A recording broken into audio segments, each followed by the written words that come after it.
మహాభారతము విరాట పర్వము ప్రథమ శ్వాసము. శ్రీయన గౌరీనా బరగు చెల్వకు జిత్తము పల్లవింప భద్రాయుతమూర్తియై హరిహరంబగు రూపము దాల్చి విష్ణు రూపాయ నమ శివాయ అని పలికెడు భక్త జనంబు వైదిక ధ్యాయిత కిచ్చమెచ్చు పరతత్వము గొల్చెద నిష్ట సిద్ధికి.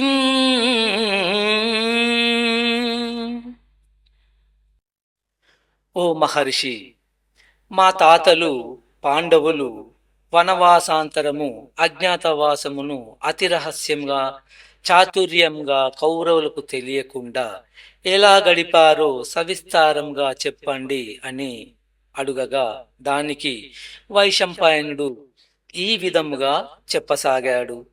జనమేజయ, పాండవులు తన వనవాస కాలాన్ని పూర్తి చేశారు. తమతో వచ్చిన బ్రాహ్మణులందరినీ చూచి ధర్మరాజు, అయ్యా, ఇన్నాళ్ళు మాతో పాటు మీరు అడవులలో ఎన్నో కష్టాలు అనుభవించారు. ఇంకా మేము అజ్ఞాతవాసము గడపవలనని ఉన్నది. ఈ అజ్ఞాతవాసము కూడా మేము నిర్విఘ్నంగా పూర్తి కావాలనని ఆశీర్వదించండి అని నమస్కరించాడు. అప్పుడు ధౌమ్యుడు ధర్మరాజును చూసి, ధర్మజ, నీవు ధర్మస్వరూపుడవు. నీ వలనే పూర్వము ఇంద్రుడు వృత్రాసుర వధానంతరము బ్రహ్మ హత్య పాతకము పోగొట్టుకున్నటకు నిషాదాచలము మీద హరి అదితి గర్భంలో వామనమూర్తిగాను, ఔర్యుడు తన తల్లి తొడలోను అజ్ఞాతవాసం గడిపారు. తర్వాత కాలము కలిసి వచ్చిన తర్వాత వారు తమ తమ పూర్వపు వైభవమును పొందారు. అటులనే నీవు కూడా అజ్ఞాతవాసానంతరము నీ పూర్వ వైభవమును పొందగలవు అని పలికాడు. బ్రాహ్మణులందరూ పాండవులను దీవించి తమ తమ ప్రదేశాలకు వెళ్ళిపోయారు. తరువాత ధర్మరాజు తన తమ్ములను చూచి, మనము 5గురము ద్రౌపది 6గురము అజ్ఞాతవాసం గడిపే ఉపాయం చెప్పండి అని అడిగాడు. దానికి అర్జునుడు, అన్నయ్య, మనకు యమధర్మరాజు ఇచ్చిన వరం ఉన్నది కదా, మనలను ఎక్కడకు పోయినా ఎవరూ గుర్తుపట్టలేరు.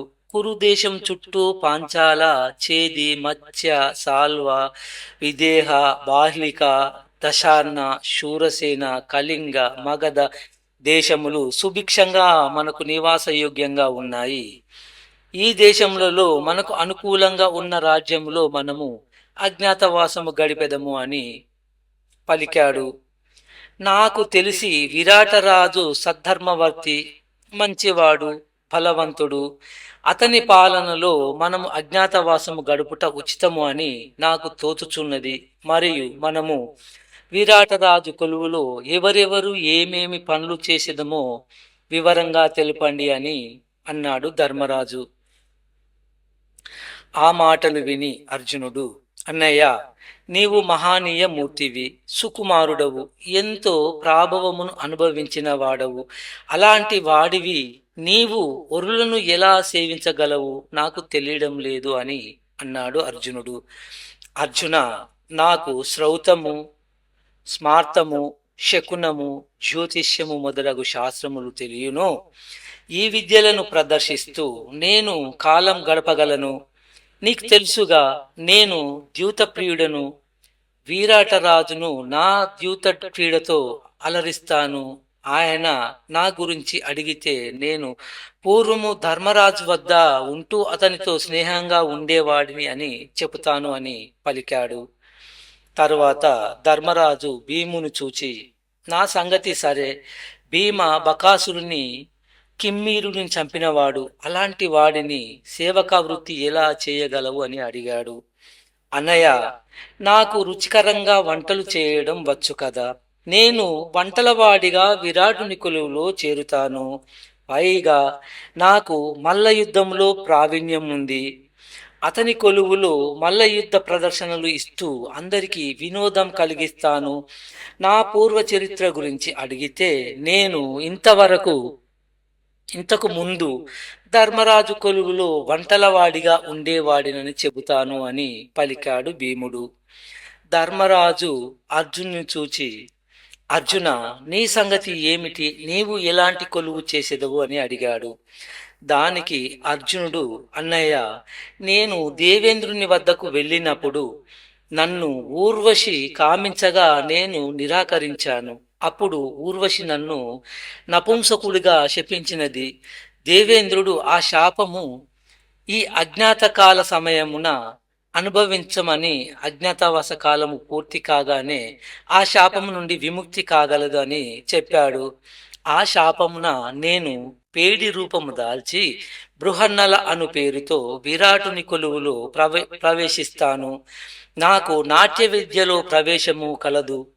అంతఃపురంలో ఉన్న ఆడపిల్లలకు నాట్యం నేర్పుతాను. ఇంతకు ముందు నేను ద్రౌపది దగ్గర ఆమె అంతఃపురంలో నాట్యాచారిణిగా ఉన్నానని చెబుతాను అని అన్నాడు అర్జునుడు. తరువాత ధర్మరాజు నకులుని చూచి, ఇతడు చాలా సుకుమారుడు, అందగాడు. ఇతడు తన నిజ రూపమును ఎలా దాచగలడు? ఒరులను ఎలా సేవింపగలడు అని బాధపడ్డాడు. దానికి అన్నయ్య, నాకు శిక్షణలో ప్రవేశమున్నది. నేను అశ్వశిక్షకుడిగా విరాటుని కొలువులో చేరుతాను. అశ్వాల శాలలోని గుర్రాలకు ఎలాంటి వ్యాధులు రాకుండా చూసుకుంటాను. నేను దామగ్రంథి అనే పేరుతో సంచరిస్తాను. ఇంతకు ముందు ధర్మరాజు వద్ద అశ్వశిక్షకుడిగా ఉన్నానని చెబుతాను అన్నాడు నకులుడు. ధర్మరాజు నవ్వి సహదేవుని వైపు చూచాడు. అన్నయ్య, నాకు పశుపోషణలో అనుభవం ఉన్నది. తంత్రీపాలుడు అనే పేరుతో గోరక్షకుడిగా విరాటుని కొలువులో ప్రవేశిస్తాను. ఇంతకు ముందు ధర్మరాజు గోవుల శాలయందు పనిచేసిన వాణిని అని చెబుతాను అని అన్నాడు సహదేవుడు. ఇంకా మిగిలింది ద్రౌపది. సుకుమారి, పనులు చేయించుకొనడమే గాని ఒరులను సేవించి ఎరుగదు. ఇటువంటి ఈ ఉదాత్త చిత్త ఏ పని చేయగలదు అని మనసులో బాధపడ్డాడు ధర్మరాజు. అది గ్రహించిన ద్రౌపది, నేను సైరంధ్రి వేషంలో మాలిని అనే పేరుతో విరాటరాజు అంతఃపురానికి వెళ్తాను. విరాటరాజు భార్య సుధిష్ణను ప్రసన్నం చేసుకుంటాను. అందరూ గౌరవించే విధంగా సైరంధ్రి వ్రతం సాగిస్తాను. ఇంతకు ముందు నేను ద్రౌపది దగ్గర సైరంధ్రిగా పనిచేశానని చెబుతాను అని పలికింది ద్రౌపది. అందరికీ అన్ని పనులు కుదిరాయి. మనం అందరం అజ్ఞాతవాసాన్ని నిరుపాయంగా గడుపుదాము అని అన్నాడు ధర్మరాజు. మన దౌమ్యుల వారు అగ్నిహోత్రము రక్షిస్తూ ఉంటారు. మిగిలిన వారు వారి వారి స్వస్థలాలకు వెళ్తారు. ఎవరైనా మిమ్ములను మా గురించి అడిగినా ద్వైతవనం నుండి ఎటో వెళ్ళిపోయారని చెప్పండి అని ఆదేశించాడు ధర్మరాజు. దౌమ్యుడు పాండవులను చూచి ఇలా పలికాడు.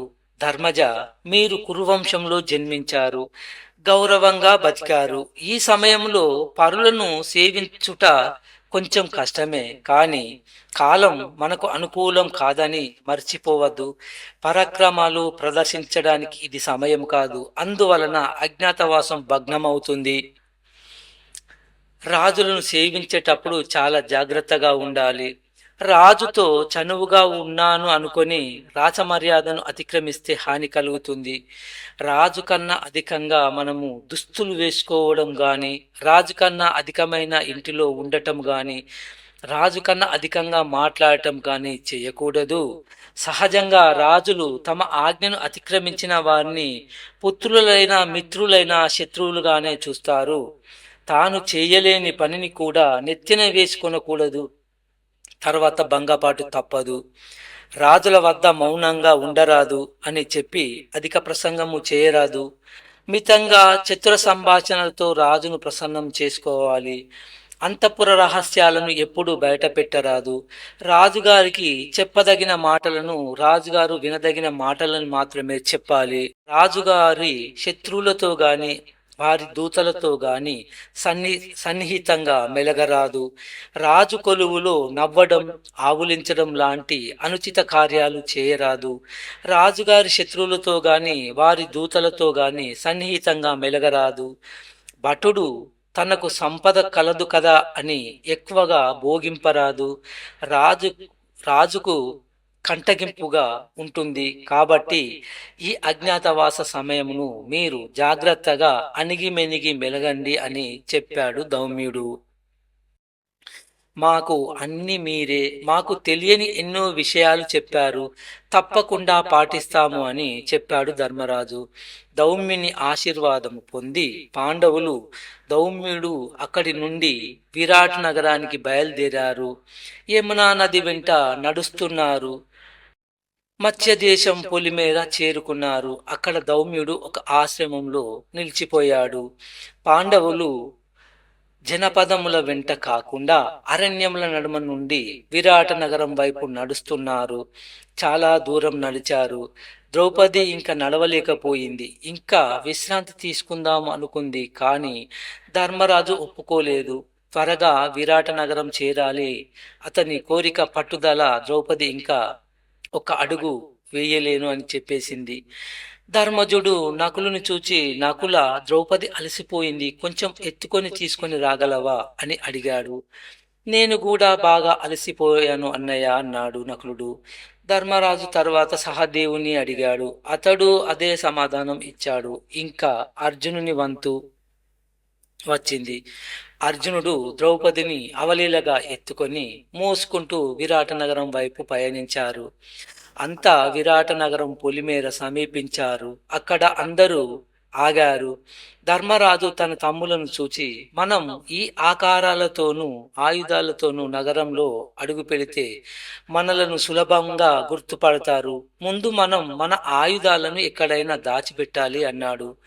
అందరూ చుట్టుపక్కల చూచారు.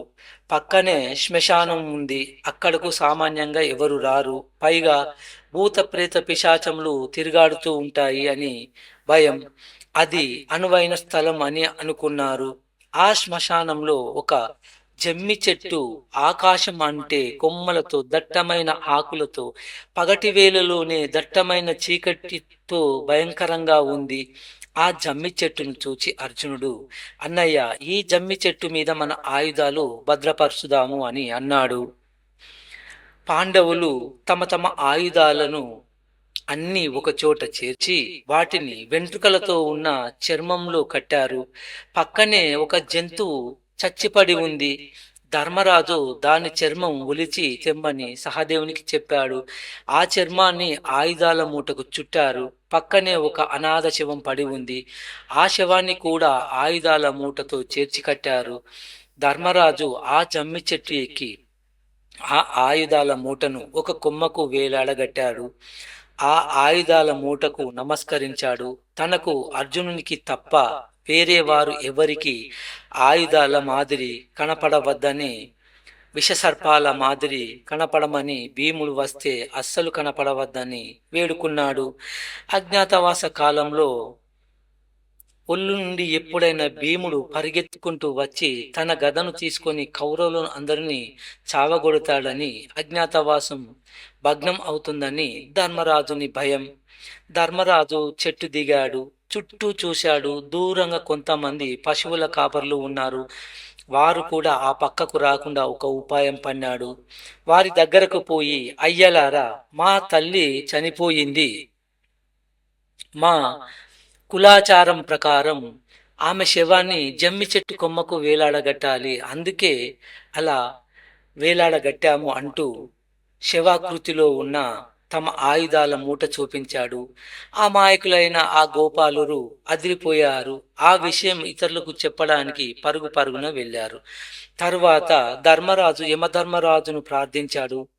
ధర్మరాజుకు సన్యాసి వేషము, భీమునకు వంటలవాడి వేషము, అర్జునునికి పేడి వేషము, నకుల సహదేవులకు అశ్వపాలకుల పశుపాలకుల వేషాలు లభించాయి.